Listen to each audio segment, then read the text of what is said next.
नमस्कार, स्वागत है आपका। आप देख रहे हैं खबरों का डबल डोज 1 और 11। आपके साथ हूं मैं नेहा बाठक। नमस्कार, आपके साथ मैं हूं अर्पिता आर्या। सीधे आपको लिए चलते हैं। राज्यसभा और लोकसभा की कार्यवाही इस वक्त शुरू हो चुकी है। माननीय सदस्य, मैं सदन गरिमा से सदन की कार्रवाई 4 बजे तक के लिए स्थगित की जाती है।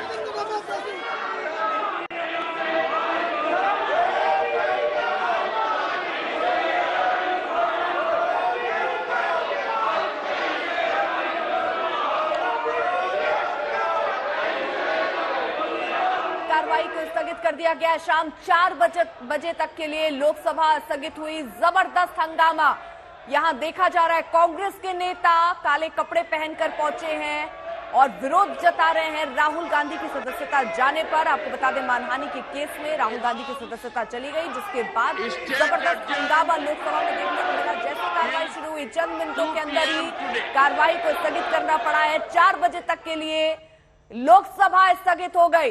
राज्यसभा भी इस बीच बड़ी खबर नेहा, राज्यसभा को भी स्थगित किया गया। कार्रवाई 4 बजे तक के लिए स्थगित की दोनों जाती सदनों है। की कार्रवाई हम आपको दिखा रहे थे। चंद ही मिनटों के बाद लोकसभा की कार्रवाई को 4 बजे तक के लिए, राज्यसभा की 2 बजे तक के लिए स्थगित कर दी गई। इस बीच कांग्रेस ने अपना विरोध काले कपड़े पहनकर दर्ज किया है। सोनिया गांधी काले लिबास में नजर आई, खड़गे भी काले लिबास में संसद भवन तक पहुंचे और इस बीच लगातार इस बात को लेकर विरोध किया जा रहा है कि आखिरकार राहुल गांधी की सदस्यता को रद्द क्यों किया गया। तो दोनों सदन में इसी बात को लेकर कांग्रेस के सांसदों का हंगामा। 4 बजे तक के लिए लोकसभा, 2 बजे तक के लिए राज्यसभा को स्थगित कर दिया गया है। यानी कि एक बार फिर से अर्पिता यहां पर बाधित कार्रवाई हुई है। वजह अलग है, कारण अलग है, लेकिन कार्रवाई स्थगित हो गई है। और अब तो आसार और सदन चलने के नेहा दिख नहीं रहे हैं, क्योंकि पहले तो राहुल की माफी और जेपीसी का ये 2 मुद्दा था, जिसको लेकर सदन की कार्यवाही लगातार हंगामेदार रही और स्थगित करनी पड़ी। लेकिन अब क्योंकि राहुल गांधी की सदस्यता जा चुकी है और इससे एक बड़ा मुद्दा कांग्रेस पार्टी बनाएगी, तो अब तो विपक्ष बिल्कुल उस मूड में नहीं है कि सदन किसी भी तरह चलने दे। नेहा जी, काले लिबास में सोनिया गांधी, काली साड़ी, ग्रे शॉल, और खड़गे जी भी काले लिबास में नजर आए। आज सब संसद भवन ये दोनों पहुंचे तो काले लिबास में थे। वहीं कांग्रेस के अन्य सांसद भी काले कपड़ों में दिखाई दिए। जो प्रावधान है, उन प्रावधानों के चलते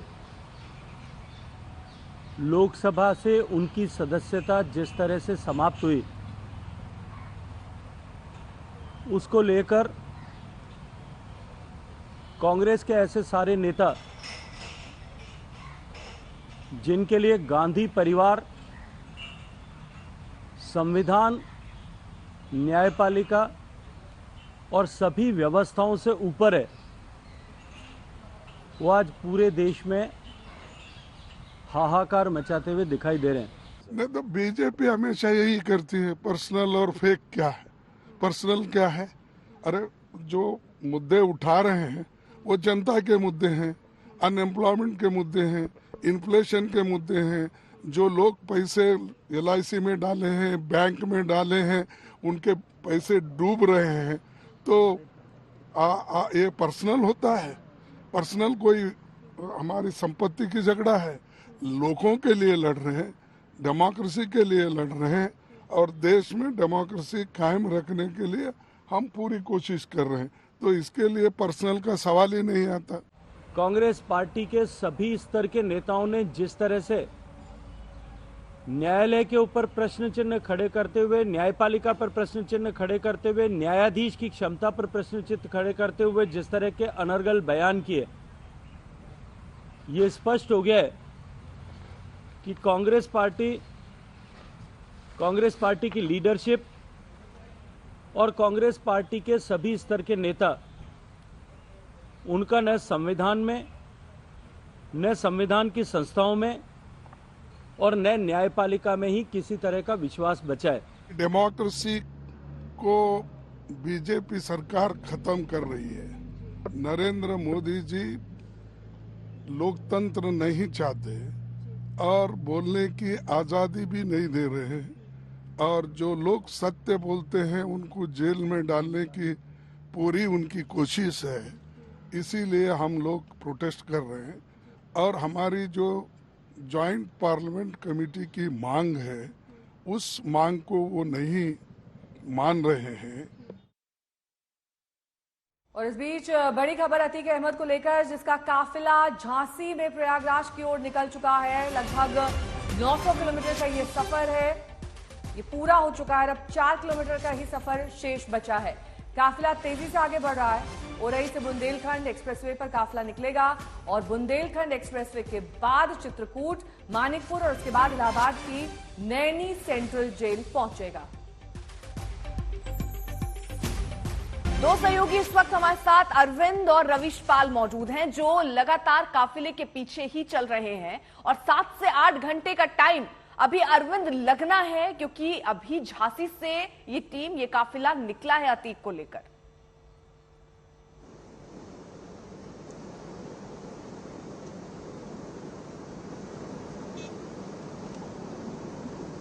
अरविंद, आवाज पहुंच रही है आप तक? ठीक है, अरविंद का रुख करेंगे। इस बीच रवीश पाल सिंह हमारे साथ जुड़े हुए लगातार जानकारी दे रहे हैं। रवीश, कहां तक पहुंचा है काफिला, एग्जैक्ट लोकेशन क्या है?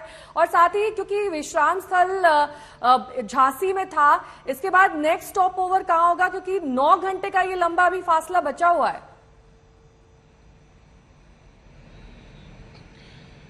देखिए, अभी तो हम झांसी से बमुश्किल 15 किलोमीटर दूरी पहुंच पाए हैं। इस जगह का नाम तो अभी यहाँ पे साफ दिख नहीं रहा है, लेकिन 15 किलोमीटर दूर करीब है झांसी से। और जो नेक्स्ट स्टॉप की आप बात कर रही हैं, देखिए ये बड़ा लंबा समय दिया है झांसी में। करीब आप ये समझिए 1.5 से 2 घंटे का समय इन्होंने दिया है। और ये समय इसलिए दिया गया था क्योंकि जब हम अंदर देख रहे थे जहां पे पुलिस वैन खड़ी की गई थी, तो यहाँ पे आपको बता दें कि पुलिस वैन के भीतर खाने पीने का पूरा सामान रखा गया। 2 घंटे का आराम इसलिए भी दिया गया क्योंकि करीब करीब अगर देखा जाए तो साबरमती जेल से लेकर के झांसी तक का एक बेहद लंबा सफर, करीब करीब 800-900 किलोमीटर का सफर तय किया गया है। और तो जाहिर सी बात है कि थकान काफी ज्यादा हो गई थी। जो पुलिस वैन के चालक हैं, जो पुलिस की जीप के चालक हैं, पुलिस कर्मी जो है जो साथ में ड्यूटी के दौरान रहे हैं, तो उनको आराम देना बेहद ज्यादा जरूरी हो गया था, इसलिए ये लंबा आराम दिया गया। तो आगे बहुत ज्यादा समय के लिए कोई रुकेंगे इसकी संभावना तो ना के बराबर है। हाँ, ये बात जरूर है कि कई बार जरूरत महसूस होती है अतीक अहमद को वॉशरूम जाने की, तो शायद उस चीज के लिए हो सकता है 5-5 या 2-2 मिनट का ब्रेक ले, जैसे कि अपने आते हुए भी देखा है अतीक के लिए गाड़ी रोकी गई थी, तब हो सकता है। इसके अलावा अगर देखा जाए तो कोई लंबा ब्रेक एक बार अब आगे हो, इसकी संभावना ना के बराबर है। खाने पीने का सारा सामान गाड़ियों के भीतर रख दिया गया है। बिल्कुल वही तैयारी है कि नॉन स्टॉप गाड़ी प्रयागराज तक जाएगी और फिलहाल रास्ते में कहीं नहीं रुकेगी जब तक कि अतीक अहमद को कोई जरूरत ना आन पड़े। एक 100 किलोमीटर दूर यहाँ से एक जगह है, वहां पे जरूर ये बताया जा रहा है कि शायद वहां पे रिफ्यूलिंग के लिए गाड़ियों को रोका जाए, क्योंकि गाड़ियों में रिफ्यूलिंग जो हुई थी वो हुई थी उदयपुर में। उदयपुर के बाद से लेकर अब तक गाड़ियां नॉन स्टॉप चलती आ रही हैं, उनमें रिफ्यूलिंग नहीं हुई है।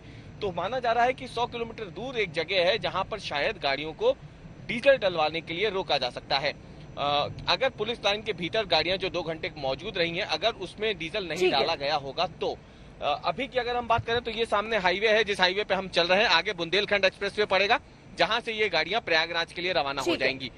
ठीक है रवीश, रहिए जरा आप साथ। अरविंद भी हमारे साथ मौजूद हैं। अरविंद, क्योंकि यूपी में एंटर हो चुके हैं, अब ये काफिला प्रयागराज तक पहुंचना है, ऐसे बहुत सारे इनपुट्स थे कि कुछ और लोग काफिले में शामिल हो सकते हैं जो अतीक के समर्थक हो सकते हैं, उसके गुर्गे हो सकते हैं। उस लिहाज से सुरक्षा में क्या बढ़ाया गया, किस तरीके की चौकसी और की गई? ऐसे आगे पीछे चलता रहता है। देखिए, जो आप सबसे पहले मैं आपको सीधी तस्वीरें दिखा रहा हूं। आज तक की टीम अतीक के ठीक उस वैन के पीछे है जिस वैन में रखा गया है। कैमरामैन प्रदीप गुप्ता से कहूंगा कि आपको सीधी वैन की तस्वीरें दिखाएं और आसपास तमाम जो पुलिस कर्मी हैं वो गाड़ी में बैठे हुए हैं। और अगर कोई काफिले के आसपास आता है तो बाकायदा हूटर बजाया जाता है, उसके अलावा अनाउंसमेंट किया जाता है कि वो उस रूट से हट जाए। बिल्कुल सुरक्षा में इजाफा किया गया है। आसपास गाड़ियां पुलिस की वो बढ़ा दी गई है। साथ ही साथ जो पूरा रूट है उत्तर प्रदेश पुलिस वो उसको क्लियर करा रही है। साथ ही साथ इंटेलिजेंस जो इनपुट था कि जो अतीक के गुर्गे हैं वो प्राइवेट गाड़ियों के साथ वो काफिले में एंटर कर सकते हैं, उसको देखते हुए जो सुरक्षा जो पुलिसकर्मी है वो काफी ज्यादा अलर्ट है। लेकिन झांसी में आकर ये जानकारी मिली कि जो अतीक की फैमिली है, अतीक के वकील, अतीक की जो बहन है, वो भी गुजरात से पीछे पीछे काफिले के साथ है। तो ये एक नई जानकारी झांसी में पुलिस को पता चली और खुद जो अतीक की बहन है उसने आज तक से बातचीत में ये आशंका जाहिर की कि अतीक अहमद का एनकाउंटर हो सकता है। तो ये एक बड़ी जानकारी झांसी से मिली और बकायदा जो अतीक का परिवार है वो भी इस काफिले के साथ चल रहा है। जबकि दूसरी खबर ये भी है नेहार पिता की जो अशरफ, जो दूसरा आरोपी है अतीक का भाई अशरफ, उसे भी बरेली जेल से शाहजहांपुर में शिफ्ट किया गया है। तो धीरे धीरे ये जो काफिला है, जो आज तक पर एक्सक्लूसिव तस्वीरें, सीधी तस्वीरें आप देख पा रही हैं, ये तस्वीरें हैं जो अतीक अहमद है वो धीरे धीरे उसका काफिला प्रयागराज की तरफ बढ़ रहा है। और जितना नजदीक प्रयागराज आता जाएगा, जो अतीक अहमद है उसको राहत मिलती रहेगी, उसको सांस में सांस आएगी। क्योंकि जिस तरीके से परिवार आशंका जता रहा है, खुद अतीक अहमद ने उमेश पाल की हत्या के बाद बकायदा कोर्ट में रिट लगाकर कहा था कि यूपी पुलिस उसका एनकाउंटर कर सकती है। और कल से जब से उत्तर प्रदेश पुलिस टीम गुजरात पहुंची थी तब से सोशल मीडिया से लेकर तमाम उत्तर प्रदेश के हलकों में ये कयास लगाए जाने लगे थे कि क्या कहीं गाड़ी फिर तो नहीं पलट जाएगी। क्योंकि एक इतिहास रहा है विकास दुबे का एनकाउंटर, वो सबने देखा था कि जब गाड़ी पलटी थी विकास दुबे भागा था पुलिस की पिस्टल छीनकर, और उसके बाद विकास दुबे को एनकाउंटर में मार गिराया गया था। और इसके पहले जब मुख्तार अंसारी को पंजाब जेल से शिफ्ट किया जा रहा था उत्तर प्रदेश की जेल में, उस दौरान भी काफी हाय तबाह मची थी। जो मुख्तार अंसारी के परिवार के लोग थे वो भी गाड़ी पलटने का डर, वो कहीं न कहीं उसकी आशंका वो जता रहे थे। तो अमूमन हाल फिलहाल में देखा गया है, और खास तौर से जो यूपी पुलिस की रणनीति रही है माफियाओं को लेकर, जिस तरह का एक्शन रहा है, जिस तरह से दंदनाते हुए एनकाउंटर करती है, कई एनकाउंटर पर भी सवाल खड़े होते रहे हैं। और जिस तरीके से सीएम योगी ने सीधे सीधे कह दिया है कि माफियाओं को मिट्टी में मिला देंगे, ऐसे में कई माफिया ऐसे हैं जब वो यूपी में एंटर करते हैं तो या फिर माफिया या उनके परिवार के लोग इस तरह की आशंकाएं वो जताने लगते हैं। लेकिन यहाँ पर आपको बता दूं कि कोर्ट के आदेश पर कानूनी बाध्यता है उत्तर प्रदेश पुलिस की कि वो सुरक्षित अतीक अहमद को प्रयागराज की एमपी एमएलए कोर्ट में पहुंचाए। जज ने ऑर्डर दिया है कि 28 मार्च को 11 बजे अतीक अहमद को अदालत में हाजिर किया जाए, क्योंकि उमेश पाल की किडनैपिंग के मामले में सजा वो फैसला सुनाएगी अदालत अपना। तो इस वजह से अतीक अहमद को साबरमती जेल से लेकर जाया जा रहा है। और जरा ये राउंड अबाउट में जरा प्रदीप गुप्ता आपको ये काफिला दिखाएं कि देखिए किस तरीके से दूर तक यूपी पुलिस की पहले 2 गाड़ियां, 3 गाड़ियों के पीछे अतीक अहमद का जो जेल वैन है, यूपी पुलिस का जो जेल वैन है उसमें अतीक अहमद है। और ये वो माफिया है जिसके नाम से प्रयागराज और आसपास के जो व्यापारी थे वो थरथर कांपते थे। रंगदारी, हत्या, किडनैपिंग, इस तरह के कई मामले, गुंडा एक्ट कई बार लगाया गया, जिला बदर किया गया कई बार, कम से कम 3 बार ऐसा हुआ जब गुंडा एक्ट का केस खुद प्रशासन ने वापस लिया। जाहिर सी बात है सियासी रसूख, हजारों करोड़ों की जो संपत्ति है वो इसने कब्जाई थी, अपने गुर्गों के दम पर, अपने शूटरों के दम पर वो मुक्त कराई गई हजारों करोड़ की संपत्ति। और जो आंकड़े बताते हैं यूपी पुलिस के कि जब से अतीक अहमद पर शिकंजा कसा गया है, चाहे वो ईडी हो, इन्फोर्समेंट डायरेक्टरेट, प्रवर्तन निदेशालय ने भी अतीक अहमद पर शिकंजा कसा था, संपत्तियां जब्त की थी। तो उन तमाम जो पुलिस है और जो ईडी है उसके एक्शन से सालाना 1200 करोड़ का नुकसान अतीक अहमद को हो रहा है। सोचिए कितना बड़ा ये माफिया है। छोटा सा गुंडा होता था, लेकिन उसके बाद शासन प्रशासन में सांठ-गांठ और सियासी रसूख के दम पर इसने अरबों की, करोड़ों की संपत्ति बनाई, हजारों करोड़ों की संपत्ति बनाई, रंगदारी वसूला, जेल तक से लोगों को धमकियां देता था, जेल से एक बार व्यापारी को किडनैपिंग कर दी थी। लेकिन अब आखिरकार कम से कम एक केस में अतीक का हिसाब किताब होना है। जज ने आदेश किया है अतीक अहमद हाजिर हो 28 मार्च को 11 बजे, और कोर्ट के आदेश का पालन उत्तर प्रदेश पुलिस कर रही है। ठीक है, मैं लौटूंगी आपके पास। इस बीच अरविंद ओझा ने ही बातचीत की थी अतीक अहमद की बहन से, जिन्होंने ये आशंका जताई कि अतीक का एनकाउंटर हो सकता है। इसी डर, इसी खौफ के चलते परिवार की भी गाड़ी इस काफिले के साथ चल रही है। आप राजस्थान से चली है पीछे क्या वजह थी? आज तक पर आप लाइव है, बताएं। अरे हमारे परिवार के हमारे बड़े भाई हैं तो हम साथ में चल रहे हैं। उनका स्वास्थ्य तो ठीक नहीं है, वो रोड से लाने लायक कंडीशन उनकी नहीं थी, अब रोड से ला रहे हैं। अतीक अहमद ने जेल से बाहर निकलती आशंका जताई कि मुझे मार देंगे, मेरा इनकाउंटर कर देंगे। जी बिल्कुल, हमने भी देखा। हमने भी देखा वो उनकी। अच्छा जी, उस पर आपको क्या कहना है? अब जो उन्होंने कहा सही कहा है। आपको क्या लगता है? जो उन्होंने कहा सही कहा है, बिल्कुल। तो आपको लगता है कि इनकाउंटर हो सकता है? बिल्कुल, हमने प्रेस में भी ये बात कहा था। अशरफ को भी ला रहे हैं, भाई साहब को भी ला रहे हैं। तो आप राजस्थान से चली है पीछे क्या वजह थी? आज तक पर आप लाइव है, बताएं। अरे हमारे परिवार के हमारे बड़े भाई हैं तो हम साथ में चल रहे हैं। उनका स्वास्थ्य तो ठीक नहीं है, वो रोड से लाने लायक कंडीशन उनकी नहीं थी, अब रोड से ला रहे हैं। अतीक अहमद ने जेल से बाहर निकलती आशंका जताई कि मुझे मार देंगे, मेरा इनकाउंटर कर देंगे। जी बिल्कुल, हमने भी देखा। हमने भी देखा वो उनकी। अच्छा जी, उस पर आपको क्या कहना है? अब जो उन्होंने कहा सही कहा है। आपको क्या लगता है? जो उन्होंने कहा सही कहा है, बिल्कुल। तो आपको लगता है कि इनकाउंटर हो सकता है? बिल्कुल, हमने प्रेस में भी ये बात कहा था। अशरफ को भी ला रहे हैं, भाई साहब को भी ला रहे हैं। तो आप रवीश भी हमारे साथ मौजूद है, अरविंद ओझा भी हमारे साथ मौजूद है और उस काफिले के पीछे आज तक की टीम चल रही है। नेहा, रात से ही हम ये कवरेज दिखा रहे हैं, जब से पूरी रात जो है वो कवरेज हमने दिखाई। कल शाम 5:45 बजे अतीक को साबरमती जेल से निकाला गया और प्रयागराज अभी ले जाया जा रहा है। तकरीबन 7 से 8 घंटे लग सकते हैं। अरविंद और रवीश लगातार मौजूद है। रवीश, इस केस में उमेश पाल अपहरण केस, जिसमें फैसला आना 28 तारीख को और 11 बजे इसकी पेशी, और इसीलिए इसको साबरमती जेल से प्रयागराज ले जाया जा रहा है।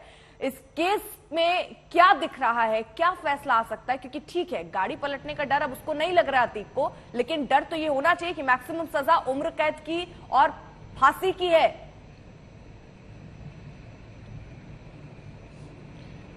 देखिए, इसमें फांसी की सजा हो सकती है, इसके तो बेहद कम ही आसार हैं। उम्र कैद की सजा जरूर हो सकती है, क्योंकि कोर्ट ने इसे बेहद गंभीर अपराध माना था। क्योंकि देखिए, हॉस्टाइल हो गया था उमेश पाल, और उसने साल भर के बाद, जब उसका अपहरण हुआ था उसके 1 साल बाद ये FIR दर्ज करवाई थी, क्योंकि उनका आरोप था कि क्योंकि संरक्षण प्राप्त था अतीक अहमद को काफी ज्यादा राजनीतिक रूप से, तो कहीं ना कहीं उमेश पाल को ये हमेशा डर सताता था कि उसके साथ अनहोनी हो सकती है, उसके परिवार के साथ कुछ गलत हो सकता है। और इसीलिए इस दबाव से जब उसका अपहरण हुआ था तो उसने अतीक अहमद के पक्ष में बयान दिया था, और उस पर बाकायदा जब हॉस्टाइल हुआ था तो उसके साल भर के बाद उसने ये तथ्य सामने रखे। जब बसपा की सरकार बनी, मायावती मुख्यमंत्री बनी, तब उमेश पाल ने जो है ये तथ्य सामने रखे, FIR दर्ज करवाई कि उसका अपहरण हुआ था, उस पर दबाव बनाया गया था। रवीश, नजर बनाए रखिए, आप भी काफिले के साथ मौजूद है। अरविंद ओझा मेरे सहयोगी भी मौजूद है, लगातार जानकारी दे रहे हैं। अरविंद, गाड़ियों की तादाद काफिले में कम हुई है, बढ़ाई गई है, क्या जानकारी मिल रही है? क्या कुछ पुलिस वालों को भी रिप्लेस किया गया है? क्योंकि बहुत लंबा ये सफर था, ऐसे में कईयों को ऐड करना या फिर हटाना, ये इस काफिले का हिस्सा रहा होगा। जी बिल्कुल, देखिए ये एक्सचेंज है और पूरी, जैसा कि उन्होंने बताया, पूरा ग्राउंड वर्क किया था उत्तर प्रदेश पुलिस ने, और ग्राउंड वर्क के बाद ही गुपचुप तरीके से जब गुजरात पहुंची, उसके बाद मीडिया को इस बारे में जानकारी मिली। तो पूरा ग्राउंड वर्क किया गया है। कुछ पुलिसकर्मी झांसी में उतारे गए हैं और 2 जेल वैन रखी गई है कि अगर एक जेल वैन खराब भी होती है तो दूसरी जेल वैन का इस्तेमाल किया जा सके, नंबर 1, और अगर दूसरा ड्राइवर थकता है तो दूसरे जेल वैन का इस्तेमाल किया जाए। साथ ही साथ अगर गाड़ी सुरक्षा कर्मियों में कटौती की बात की जाए तो बिल्कुल नहीं, सुरक्षा में कोई कटौती नहीं की गई है। हाँ, ये जरूर है कि उत्तर प्रदेश की सीमा में एंटर कर चुका है अतीक अहमद और यूपी पुलिस ये जानती भी है, तो ऐसे में एडवांटेज यूपी पुलिस को ये मिल रहा है। पहले दूसरा स्टेट था, अब जो खुद कोऑर्डिनेशन है वो तमाम जो आसपास के जिले हैं, जिस जिले से भी गुजरता है काफिला, उस जिले के अधिकारियों को अलर्ट किया जाता है। उस जिले के पुलिसकर्मी वो सड़कों पर दिखाई देते हैं, उस रूट पर दिखाई देते हैं। जो रूट है उसको सैनिटाइज कर दिया जाता है, जो रूट है उसको क्लियर कर दिया जाता है। और उन सब के बीच जरा ये काफिला देखिए, लगातार जो गाड़ियां हैं वो वैन चल रही है, तमाम जो मीडिया कर्मी है उनकी भी गाड़ी चल रही है। और जब भी कमोबेश इस तरह का बड़ा माफिया वो अगर किसी दूसरे स्टेट से लाया जाता है, चाहे अतीक अहमद हो चाहे मुख्तार अंसारी हो, गाड़ियां मीडिया की जरूर लगती है और मीडिया फॉलो करती है। और फॉलो क्यों करती है मीडिया? क्योंकि विकास दुबे के दौरान जो हुआ था, जिस तरीके से बाकायदा इनकाउंटर हुआ था, उसके बाद से ही तमाम ठीक जो माफिया है वो अलर्ट हो गए, उनके परिवार अलर्ट हो बिल्कुल। गए। तो ये और फिलहाल शायद नेहा ये प्रयागराज के तरफ अब आगे ये काफिला बढ़ रहा है। पल पल की अपडेट आज तक पर आप देख रहे हैं। तो राहुल गांधी की सदस्यता अर्पिता जाने के बाद से ही कांग्रेस ने आज काले कपड़ों में विरोध प्रदर्शन किया है। और किस तरीके से विरोध दर्ज किया गया? दरअसल सोनिया गांधी काली साड़ी पहनकर लोकसभा पहुंची। कांग्रेस अध्यक्ष मल्लिकार्जुन खड़गे और कांग्रेस के कई और नेता भी काले कपड़े में संसद पहुंचे। कांग्रेस के विरोध को विपक्ष का भी समर्थन है। टीएमसी भी कांग्रेस के साथ दिखाई दी। यूथ कांग्रेस ने संसद का घेराव का ऐलान किया है। वहीं बीजेपी भी आक्रामक दिखाई दे रही है। बीजेपी ने ओबीसी अपमान का दांव चल राहुल गांधी को घेरा है। लेकिन एक चीज है नेहा कि कम से कम वो टीएमसी जो अभी तक विपक्ष के साथ नहीं थी, खासतौर पे कांग्रेस के साथ नहीं थी, क्योंकि जेपीसी का मुद्दा हो, ईडी और सीबीआई का मुद्दा हो, विपक्ष अलग तरीके से प्रोटेस्ट करता था तो टीएमसी के नेता अलग प्रोटेस्ट करते थे। लेकिन इस पूरे मामले में, राहुल गांधी की सदस्यता जाने के मामले में, टीएमसी भी अब राहुल गांधी के साथ खड़ी है, कांग्रेस पार्टी के साथ खड़ी है। ये तस्वीरें हम आपको दिखा रहे हैं क्योंकि सदन की कार्यवाही जो है लोकसभा की 4 बजे तक के लिए और राज्यसभा की 2 बजे तक के लिए स्थगित की गई है। चंद मिनटों के अंदर ही सदन को भारी हंगामे के बाद स्थगित करना पड़ा है। और यहाँ काले कपड़ों में ये विपक्ष के नेता हैं, पहुंचे हैं और प्रदर्शन कर रहे हैं। ईडी लगाए विपक्ष पर पहरा, मोदानी कांड पर अंधा बहरा, ये इन पोस्टर्स बैनर्स पर लिखा हुआ है। जागो ईडी जागो, क्योंकि लगातार जेपीसी की मांग विपक्ष की ओर से की जा रही है। लेकिन अब एक नया मुद्दा विपक्ष के हाथ, जिसमें राहुल गांधी की संसद सदस्यता जाने के मुद्दे पर कम से कम काले कपड़ों में विपक्ष एकजुट दिखाई दे रहा है। ये संसद परिसर की तस्वीरें आप देख रहे हैं। अब से कुछ ही देर पहले जब सदन की कार्रवाई शुरू हुई थी तब भी ये सभी सांसद काले कपड़ों में दिखाई दिए थे। मौसमी हमारे साथ, हमारे सहयोगी इस वक्त जुड़ चुके हैं। मौसमी, ये तो तब से ही दिख रहा था जब से राहुल गांधी की सदस्यता गई कि एक बड़ा मोर्चा बनाने की कोशिश में अब विपक्ष है, खासतौर पर कांग्रेस पार्टी, और आज काले कपड़ों में दरअसल विरोध जताने के लिए पहुंचे ये। हेलो जी, आवाज आ रही है आपकी मौसमी?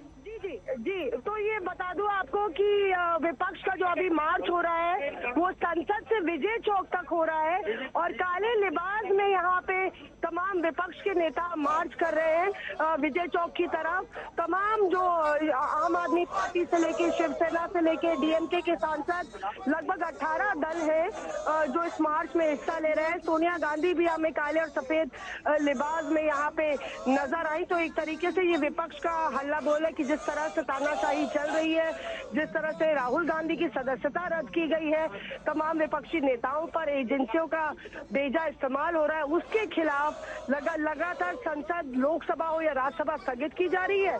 और यहाँ पे हंगामा जो है खूब जारी है। विजय चौक पर जाके तमाम नेता जो है वो प्रेस वार्ता करेंगे। साथ ही मौसमी, ये अचानक टीएमसी भी सब चीजों में शामिल हो गई। पहले तो अलग थलग रखा, अब क्या हो गया? ये चेंज ऑफ हार्ट क्यों है? जी बिल्कुल, देखिए कि कहीं ना कहीं अब तृणमूल कांग्रेस भी इस विरोध में शामिल है।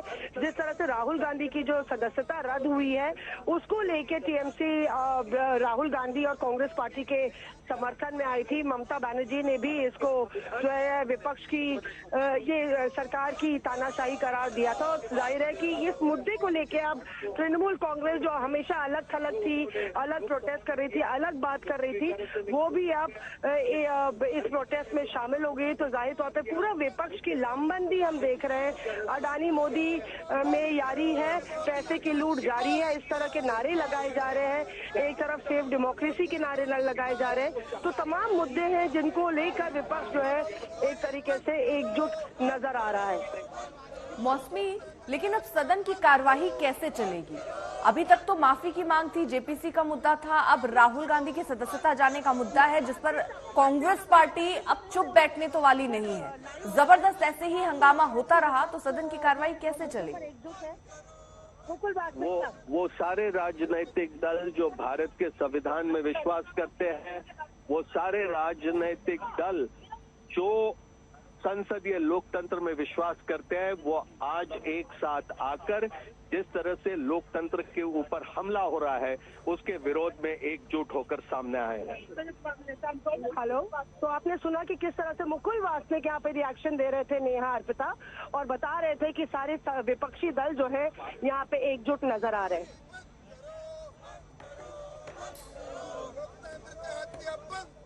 अर्पिता, लगातार कांग्रेस इस मुद्दे को उछाल रही है कि आखिरकार जो सदस्यता रद्द की गई है राहुल गांधी की, वो दरअसल गलत है। लोकतंत्र में ऐसी तानाशाही नहीं चलेगी। इसी को लेकर विपक्ष भी अब एकजुट हो गया है। सिर्फ कांग्रेसी सांसद नहीं बल्कि तमाम विपक्षी दल के सांसद आज काले कपड़ों में संसद परिसर के बाहर दिखाई दिए। पोस्टर बैनर के साथ ये भी सभी सांसद अपना विरोध दर्ज कर रहे थे। राहुल गौतम हमारे साथ, हमारा सहयोगी इस वक्त जुड़ चुके हैं। राहुल, जिस तरीके से कांग्रेस के ये नेता प्रोटेस्ट कर रहे हैं, इसे बड़ा मुद्दा बनाने की कोशिश, और बड़ी चीज ये कि राहुल की सदस्यता जाने से पूरा विपक्ष तो एकजुट दिख रहा है।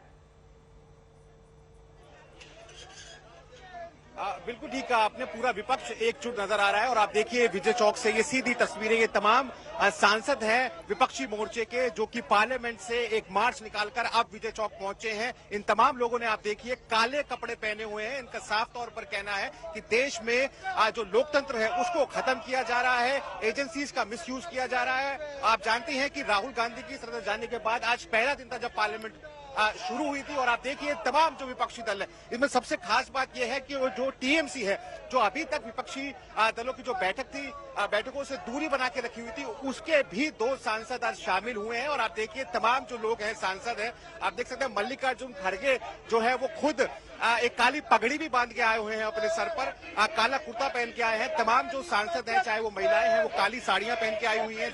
जो सांसद हैं पुरुष, वो काले शॉल, काले कुर्ते पहन के आए हैं। उनका साफ तौर पर कहना है कि जो अडानी का जो मुद्दा है उससे ध्यान भटकाने के लिए सरकार तमाम जतन कर रही है, चाहे वो राहुल गांधी के जो बयानात हो, चाहे उन्होंने जो फॉरेन में दिए हो, या फिर राहुल गांधी को जो सजा हुई, उन तमाम चीजों को ध्यान भटकाने के लिए सरकार इस्तेमाल कर रही है। और इसी वजह से देश के अंदर ये स्थिति पैदा हो गई है कि लोकतंत्र पर खतरा मंडरा रहा है। और ऐसे में ये तमाम लोग बाहर निकले। आप देखिए इन सभी ने कुछ बैनर्स उठाए हुए हैं जिसपे साफ तौर पर लिखा हुआ है democracy in danger, save democracy, ED Modani भाई भाई, डियर ईडी डरो मत, अडानी पर रेड करो। तो तमाम जो लोग हैं, विपक्षी का जो खेमा है वो एकजुट नजर आ रहा है। और मैंने जैसे आपको पहले भी कहा कि विपक्ष की एकता में एक बड़ी मजबूती मिली है कि जो टीएमसी है वो भी शामिल हुई है।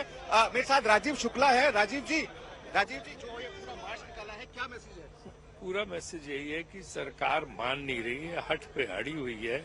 हम लोग संयुक्त संसदीय समिति से जांच की मांग कर रहे हैं कि सांसदों की कमेटी जांच करे इस पूरे मामले की। उसकी अनुमति नहीं दे रही, पता नहीं क्या बात है। और जिस तरह से राहुल जी को निकाला गया वो बहुत ही गलत तरीका था, उससे का भी ये विरोध है। तो आज सारा विपक्ष एकजुट होकर आया। अब एक भी विपक्ष ऐसा नहीं है जो अलग हो, सब एकजुट होकर यहाँ पे खड़ा हुआ। टीएमसी भी आज आई है, ये बड़ी आपकी जीत भी कह सकते हैं विपक्षी एकता को लेकर। मैंने आपको बताया ना, संपूर्ण विपक्ष आज यहाँ आ गया।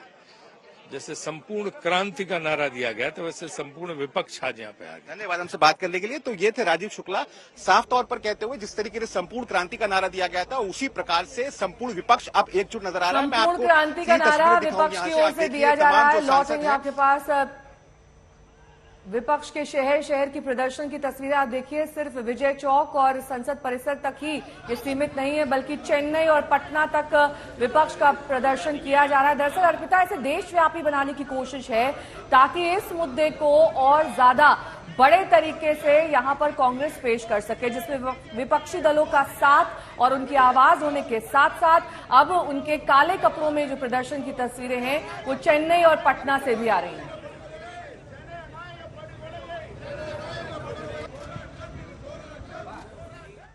तो एक तरफ सदन की कार्यवाही स्थगित हुई है नेहा, प्रदर्शन चल रहा है, कांग्रेस पार्टी और पूरे विपक्ष की तरफ से प्रदर्शन हो रहा है। वहीं दूसरी एक और बड़ी खबर अतीक अहमद से जुड़ी हुई भी है। अतीक अहमद का काफिला झांसी में प्रयागराज की ओर निकल चुका है। लगभग 900 किलोमीटर का सफर पूरा हो चुका है और करीब 457 किलोमीटर का सफर अभी और बाकी है। काफिला तेजी से आगे बढ़ रहा है। बुंदेलखंड एक्सप्रेसवे पर काफिला निकलेगा और बुंदेलखंड एक्सप्रेसवे से बांदा, चित्रकूट, मानिकपुर और उसके बाद इलाहाबाद की नैनी सेंट्रल जेल। अरविंद ओझा मेरे सहयोगी लगातार इस काफिले के साथ ही जुड़े हुए हैं और तमाम जानकारी हम तक पहुंचा रहे हैं। हम अरविंद आपसे यही जानने की लगातार कोशिश कर रहे थे कि आखिरकार ये जो पूरा काफिला है और अब लगभग 450 किलोमीटर का सफर ये बाकी है, कितनी लंबी ये दूरी है, इसे तय करने में कितना वक्त लगेगा, क्योंकि स्टॉप ओवर्स तो किसी को मालूम नहीं है। जैसा कि हमें जानकारी मिल रही थी कि ये जरूरत के हिसाब से स्टॉप ओवर डिसाइड किए जाएंगे।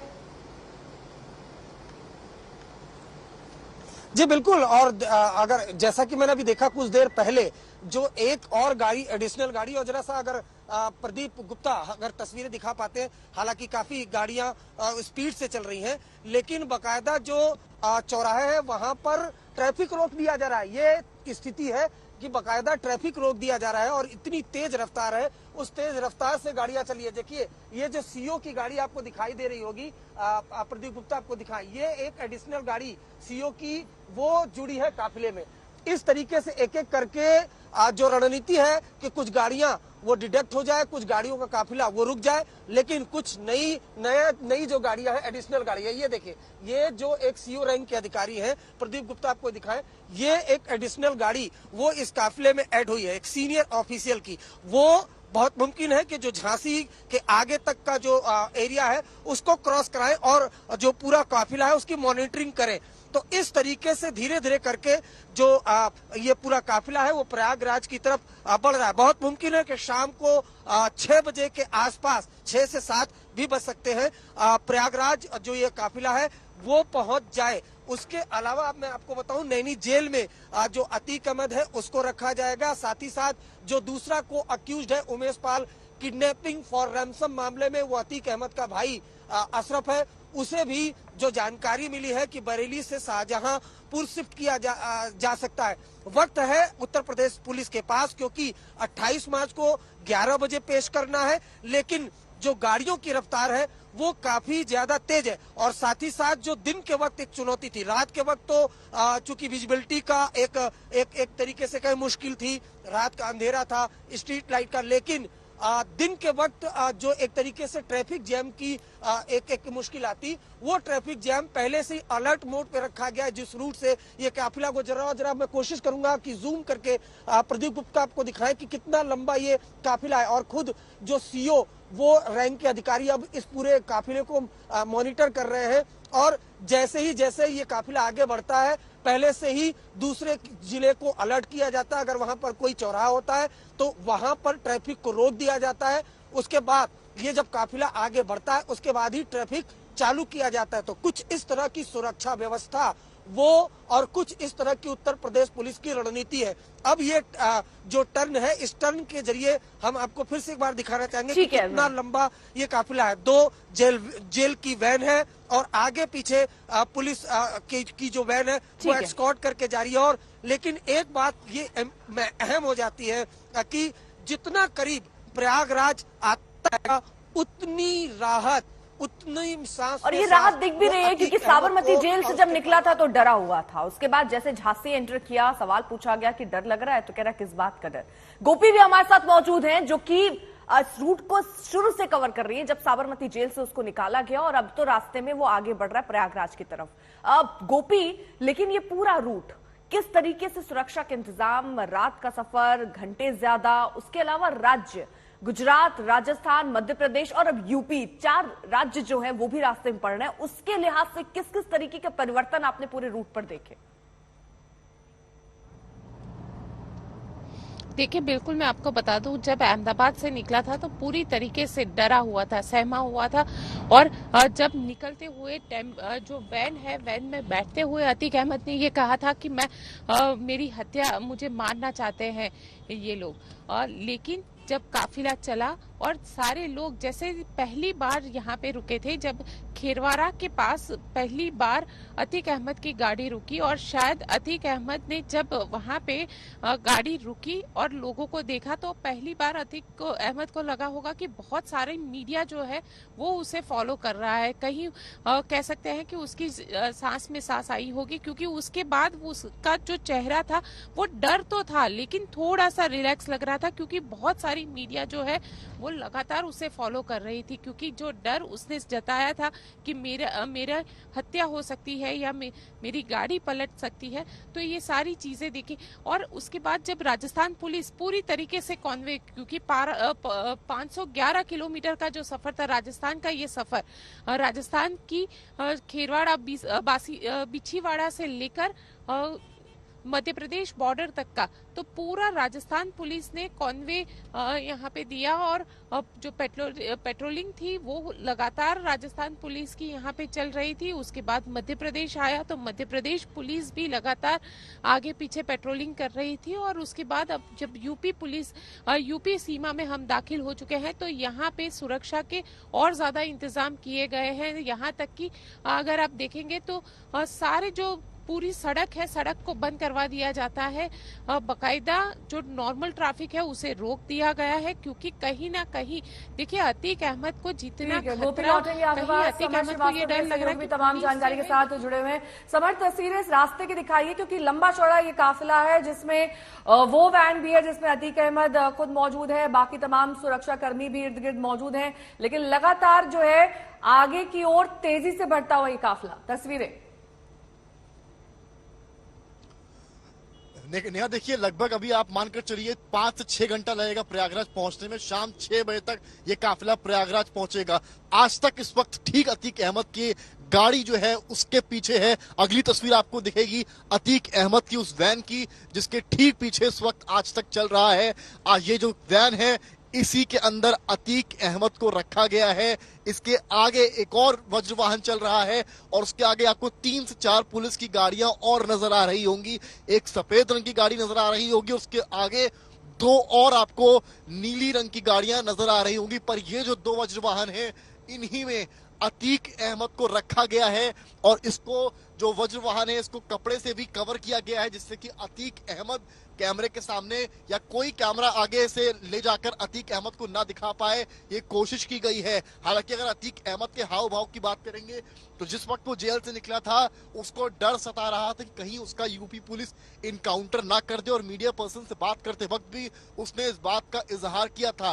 पर बीच में जब मध्य प्रदेश में वो लघुशंका के लिए उतरा उस वक्त उससे जब पूछा गया कि डर लग रहा है तो उसने साफ कहा कि इस बात का डर तो कहीं ना कहीं इतने मीडिया वालों को देखने के बाद अतीक अहमद की बॉडी लैंग्वेज जरूर बदल गई है, क्योंकि उसको शायद पता है कि सब लाइव कैमरा चल रहा है तो ऐसे में शायद उसकी जान को खतरा नहीं है। पर ये शायद अतीक अहमद को ये बात भी याद होगी कि विकास दुबे का जब इनकाउंटर हुआ था, जब पुलिस के मुताबिक ये कहा गया था कि विकास दुबे ने गन छीनकर अटैक करना चाहा, उस वक्त भी पूरा मीडिया पीछे था। तो ये सवाल लगातार बना हुआ है। पर जो तस्वीरें आज तक आपको दिखा रहा है, यानी कि आज तक इस वक्त ठीक पीछे है अतीक अहमद के, और अभी ही नहीं साबरमती जेल से लगातार आज तक पीछे है। और अब आप समझ लीजिए झांसी हम लोग क्रॉस कर रहे हैं। इसके बाद रूट अगर दर्शकों को समझाएं तो महोबा से होते हुए बांदा से निकलते हुए चित्रकूट और फिर प्रयागराज में हमारा काफिला यानी कि यूपी पुलिस के काफिले के पीछे पीछे एंटर करेगा। और लगभग समय अगर मैं बताऊं आपको 6 से 7 बज जाएगा जिस वक्त ये काफिला प्रयागराज में एंटर करेगा, क्योंकि पुलिस लाइन में जिस तरह से लगभग 1 घंटे का हॉल्ट लिया गया था उसके बाद इतना साफ हो गया है कि अब ये काफिला कहीं भी रुकने वाला नहीं है। क्योंकि ये हॉल्ट इसलिए लिया गया था क्योंकि साबरमती जेल से लगातार चल रहा था और जो पुलिस कर्मी जो ड्राइव कर रहे थे और जो विद टाइम चेंज भी हुए थे उनको भी कहीं ना कहीं एक हॉल्ट चाहिए था, चाहे वो ब्रेकफास्ट करने के लिए चाहिए हो, चाहे वो फ्रेश होने के लिए चाहिए हो। यही हमें पुलिस सूत्रों के द्वारा जानकारी मिली, जिसकी वजह से पुलिस को लगा कि पुलिस की जो पुलिस लाइन झांसी की है वो सबसे ही सेफ जगह है। और जैसा कि यूपी के डीजीपी आप ने पहले तस्वीरें कहा दिखाते था, रहिएगा, ये कैमरा वहीं पर रखिए जहां पर इस वक्त है। लेकिन इस बीच अपने दर्शकों को सुना देते हैं कि यूपी के डिप्टी सीएम ब्रजेश पाठक ने अब से कुछ ही देर पहले बातचीत में क्या कुछ कहा अतीक अहमद के बारे में। साबरमती जेल से प्रयागराज पहुंच रहे हैं, उत्तर प्रदेश में आ चुके हैं। हमारे साथ इस वक्त डिप्टी सीएम ब्रजेश पाठक जी। ब्रजेश जी, अतीक अहमद को लाया जा रहा है, कल पेशी है, उसके भाई को भी लाया जा रहा है, बरेली से कल पेशी है। सबसे ज्यादा सवाल यही है लोगों पर कि क्या माननीय न्यायालय का निर्णय है। उनके न्यायालय के निर्णय के अनुपालन में पुलिस उनको अपनी अभिरक्षा में ला करके अदालत में प्रस्तुत करेगी और शुचिता के साथ, पारदर्शिता के साथ उत्तर प्रदेश में कानून का राज और मजबूत हो, इस दिशा में हमारी सरकार लगातार काम कर रही है। तो जो आशंकाएं हैं कि कभी गाड़ी पलट सकती है, ये तमाम, देखिए आशंका से कुछ नहीं होता है। कुल मिलाकर के हम अदालत के निर्णय का पालन कर रहे हैं। हर स्थिति में उत्तर प्रदेश में हम कानून का राज मजबूत करेंगे। माफिया, गुंडे, मवाली बचने नहीं पाएंगे। इनके खिलाफ कड़ी कार्रवाई जारी रहेगी। तो अभी तो उनके पूरे परिवार के लोग फरार हैं, दोनों उनके जो भाई अलग अलग जेलों में थे उन्हें लाया जा रहा है। तो आप किस तरह की उम्मीद करते हैं? कल फैसला भी आना है एक मामले में। माननीय न्यायालय में अभियोजन पक्ष ठीक से पैरवी करे, इसके लिए निर्देश लगातार हम देते हैं। आपको पता है कि अभियोजन के मामले में पूरे राष्ट्र में, उत्तर प्रदेश में हम नंबर 1 पर हैं और लगातार ठीक से पैरवी करते हैं और लोगों। तो लगातार तमाम सहयोगी हमारे साथ मौजूद हैं, काफिले के साथ साथ चल रही हैं। गोपी, अरविंद और समर्थ हमारे सहयोगी, पल पल की अपडेट आज तक पर हम आप पहुंचा रहे हैं।